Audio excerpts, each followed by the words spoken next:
¿De qué manera se ha enfocado el tema de la maternidad en la literatura? ¿Qué conflictos se representan en la contemporaneidad? ¿Cómo los productos culturales actuales tratan de desmitificar el ideal materno inscrito en la tradición sociocultural? En este vídeo vamos a tratar de observar otro tipo de maternidades, que escapa de la representación de la madre como figura intrínsecamente buena por naturaleza. De este modo pondremos el foco en maternidades tóxicas, en las que las madres son abusivas y violentas con sus hijos en el entorno familiar. Para ello, utilizaremos 4 producciones culturales que representan la temática mencionada, que son las siguientes: la novela La familia de Pascual Duarte de Camilo José Cela, la película mexicana Doña Bárbara, la novela La dieta de las malas noticias de la escritora argentina Raquel Robles y la novela gráfica En el limbo de la autora surcoreana Deb-Jib Lee. Como observaremos en estas obras, el concepto de maternidad alberga realidades complejas, pues una madre no tiene siempre por qué ser buena y tratar bien a sus hijos. Antes de abordar y analizar las producciones culturales mencionadas, cabe definir qué es ser una madre tóxica. Ser una madre tóxica se refiere a un comportamiento que puede ser perjudicial para el bienestar emocional y psicológico de sus hijos. Esto puede incluir actitudes como la manipulación, la crítica constante, la falta de apoyo emocional e incluso aplicar violencia sobre ellos como palizas, insultos, faltas de respeto, etc. A su vez, este concepto tiene relación con el de madre abusiva, que implica ejercer un comportamiento dañino, ya sea físico, emocional o psicológico, hacia sus hijos. Este tipo de abuso puede manifestarse de diversas maneras, como la negligencia, el maltrato físico y verbal, la manipulación emocional o el control excesivo. Las consecuencias de este tipo de abuso pueden ser devastadoras para el desarrollo emocional y psicológico de los hijos, afectando a su autoestima, sus relaciones y su salud mental, tanto en su infancia como en su etapa adulta, pues pueden desencadenar baja autoestima, sentimientos de soledad y abandono, la exclusión del diálogo y la generación de más violencia, problemas en la formación de la identidad y miedo e inseguridad en el entorno familiar. Es importante recordar que cada situación es única, y a veces las madres pueden actuar de esta manera debido a sus propias experiencias, traumas u otros motivos. La clave está en reconocer estos patrones y buscar formas de sanar y establecer relaciones más saludables. Las obras mencionadas ofrecen una mirada profunda de las dinámicas familiares y las repercusiones del abuso, invitando a la reflexión sobre la maternidad y sus múltiples facetas. En primer lugar, una de las obras elegidas en la que se desmitifica el ideal materno de buena madre por naturaleza y que nunca haría daño a sus hijos es en la novela La familia Pascual Duarte, escrita por Camilo José Cela y publicada en 1942. Esta novela trata sobre las memorias de Pascual Duarte, un lugareño extremeño, en las que rememora su fatídica vida desde la prisión esperando su condena a muerte. Como narra el narrador protagonista, Pascual crece en el seno de una familia desestructurada, convirtiéndose en un criminal a causa de la relación traumática que tuvo con la misma. Su padre fue contrabandista, por lo que estuvo en prisión, y además era un maltratador que se caracterizaba por ser autoritario y agresivo. Así lo expresa en la obra Pascual. Cuando se enfurecía, cosa que le ocurría con mayor frecuencia de lo que se necesitaba, nos pegaba a mi madre y a mí las grandes palizas. En cuanto a la representación de la madre, se la describe como una mujer alcohólica, huraña, analfabeta y cruel. Mi madre era desabrida y violenta. Tenía un humor que se daba a todos los diablos y un lenguaje en la boca que Dios le haya perdonado, porque blasfemaba las peores cosas a cada momento y por los más débiles motivos. Vestía de luto y era poco amiga del agua. El vino, en cambio, ya no le disgustaba tanto, y siempre que apañaba algunas perras me mandaba a la taberna. Durante toda la novela se narra cómo la madre maltrata física y verbalmente a sus hijos. Por esta razón, Pascual, el mayor de los 3, la va odiando cada vez más a lo largo de la novela. Por ejemplo, en un capítulo, el señor Rafael, amante de la madre de Pascual, le arrea una patada a Mario, hermano menor de Pascual, en una de las cicatrices en las que anteriormente se encontraban sus orejas, ya que se las había comido un cerdo.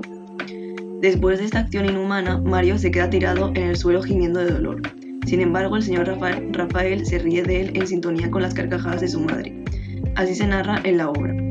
La criatura se quedó tirada todo lo larga que era y mi madre, le aseguro que me asusté en aquel momento que la vi tan ruin, no lo cogía y se reía haciéndole el coro al señor Rafael. En vez de ayudar a su hijo brindándole cariño y consuelo, se ríe y no siente ningún tipo de empatía por él. Acciones como esta van haciendo que Pascual cada vez más desprecie a su madre, pues su relación es muy tensa y está marcada por el sufrimiento y la violencia. Es tal su mala relación que todo aquello que le recuerda a ella no lo soporta. Por ejemplo, mata a su perra Chispa porque su mirada punzante e intolerable le recordaba a la de su madre. Finalmente, el odio hacia su madre culmina con el matricidio. Así se narra en la obra. Había llegado la ocasión que tanto tiempo había estado esperando. Mi madre dormiría también a buen seguro. Volví a la cocina, desvainé el cuchillo. La condenada tenía más fuerzas que un demonio. Fue el momento mismo en que pude clavarle la hoja en la garganta. La solté y salí huyendo.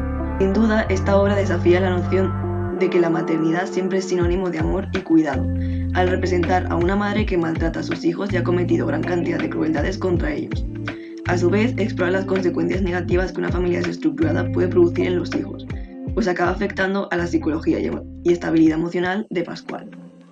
En segundo lugar, otra de las obras en las que se observa una maternidad tóxica es en la película mexicana de Doña Bárbara, realizada en 1943. Está producida, escrita y dirigida por Fernando de Fuentes y protagonizada por María Félix y Julián Soler.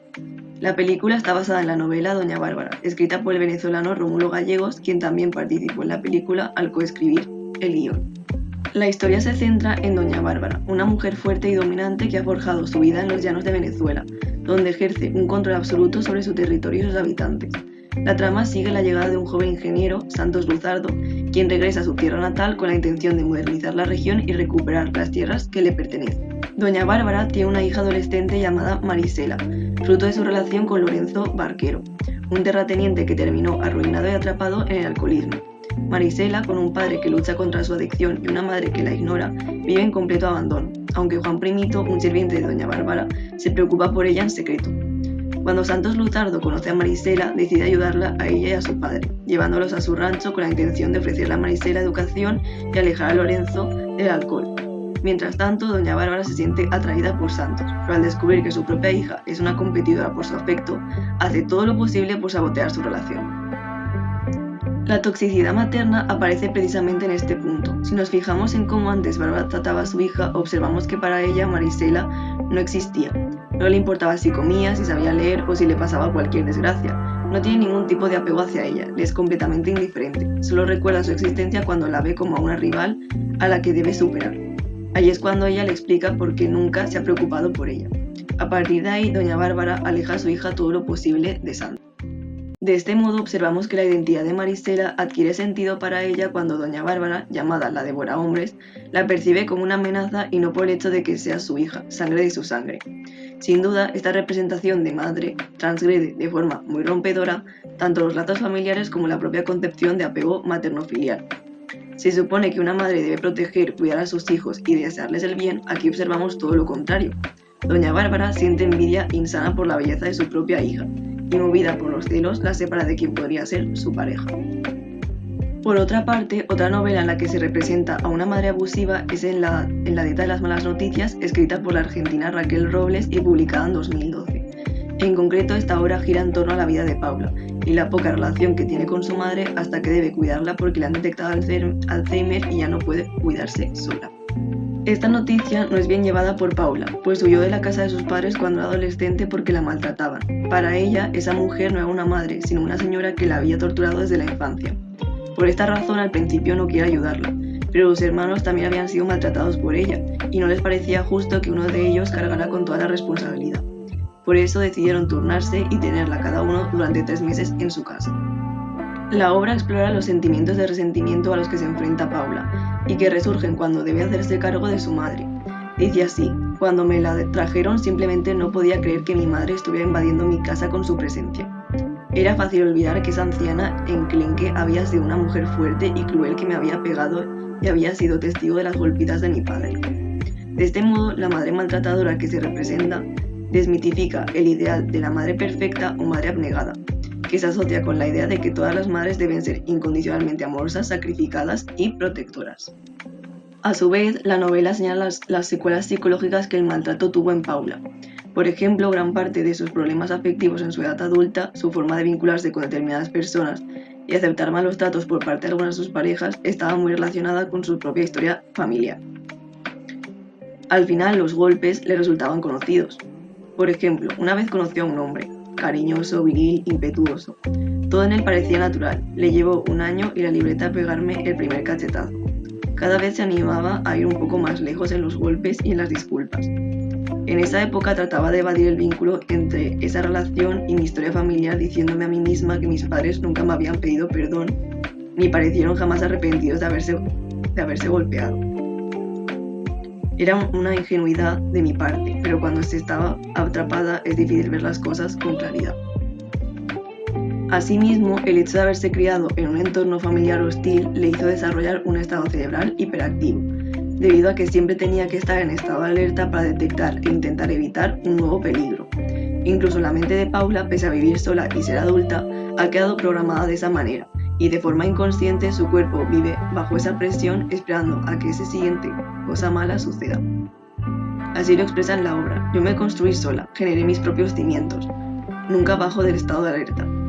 Esto que digo no es algo de lo que me sienta orgullosa, son datos de la realidad, formas que encontré para salir adelante.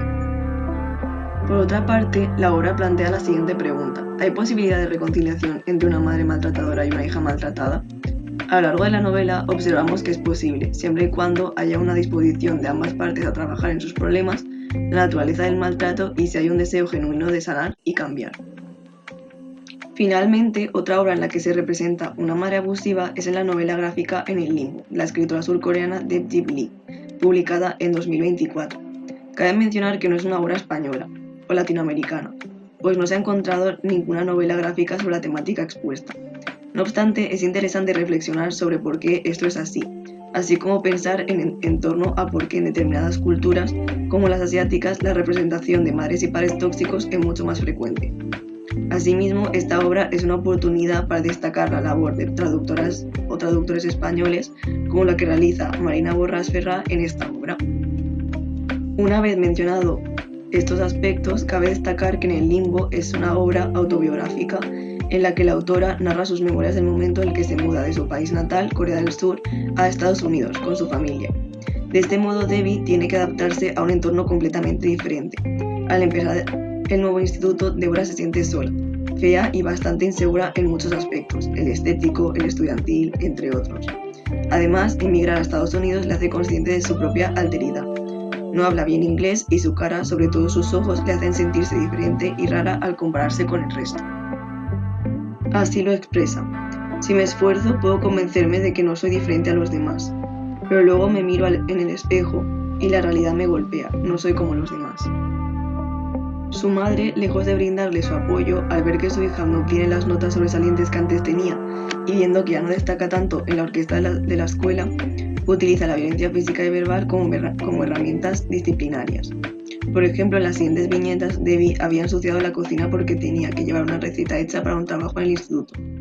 Pese a que ella dice que enseguida lo limpia y que no se preocupe, su madre se enfada con ella y termina pegándole. Dice así: mamá, sé que está todo súper sucio, pero te prometo que cuando acabe lo dejaré impecable. Tengo que hacerlo para clase, así que no me eches bronca, porfa. Cochina malcriada, justo acaba de limpiar la cocina. Serás malcriada. Repítelo, si te atreves. No, por favor, lo siento. La madre de Debbie presiona a su hija para que sea excelente en el entorno académico. Constantemente le compara con otras personas, como por ejemplo con Sam, otro chico que toca el violín con ella.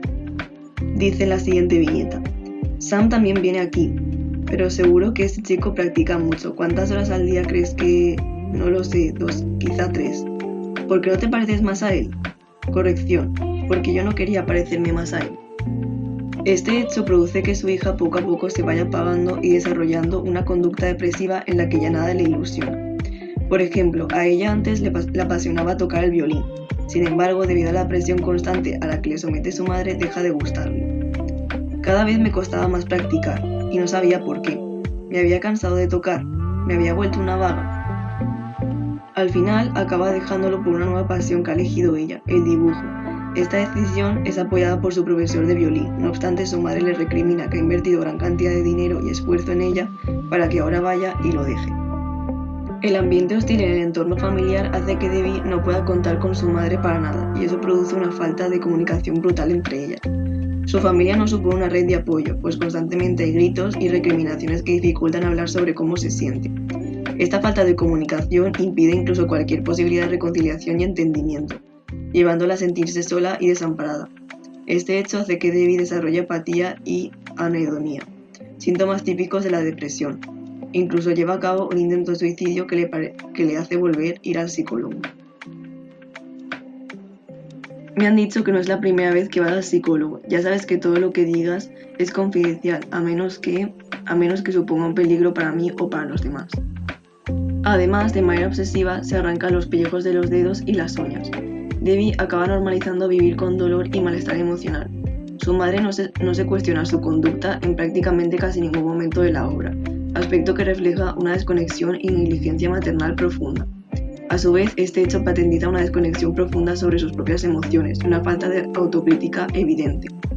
La actuación de la madre tiende a ser histriónica e infantil, no consigue racionalizar sus pensamientos y hace una montaña de un grano de arena. Como ocurría en la novela La isla de las malas noticias, aquí también se plantea la pregunta de si hay posibilidad de reconciliación. En este caso, pese a la conducta de la madre, esta intenta algún acercamiento con su hija, intentando interesarse por ella en algunos momentos, como en la página 275, cuando le dice que siempre le hace sentir orgullosa. La conducta de la madre parece indicar que su forma de apego es ambivalente, es decir, su comportamiento es ambiguo, pues en ocasiones hay interés por retomar el contacto y en otras este se evita y vuelven a aparecer comportamientos dañinos hacia su hija. La actitud de la madre demuestra que tiene serios problemas de gestión emocional no tratados, proyectando sus inseguridades y frustraciones en su propia hija. En este sentido, cabe señalar que muchas conductas abusivas, como las que se representan en la novela gráfica analizada, por parte de madres y padres no surgen por el deseo consciente de querer hacer daño a sus hijos, sino por una serie de traumas, carencias afectivas y trastornos mentales no tratados. En la actualidad, este tema ha sido más tratado y visibilizado, sobre todo desde el campo de la psicología, como por ejemplo en libros como Abraza a la niña que fuiste y Querida mamá, me dueles, de la psicóloga española Marta Segrelles.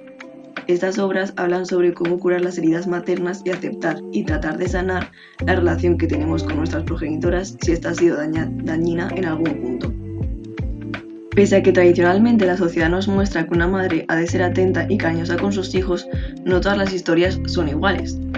Estas obras rompen con el modelo canónico de buenas madres por naturaleza, asociado con la Virgen María, al menos en Occidente. Todas patentizan que existen otro tipo de maternidades más complejas, algunas atravesadas por el dolor y el trauma, como en la dieta de las malas noticias y en el limbo, y otras atravesadas por un entorno familiar altamente disfuncional con progenitoras que no se hacen cargo de sus propios problemas emocionales, como en la familia de Pascual Duarte y Doña Bárbara.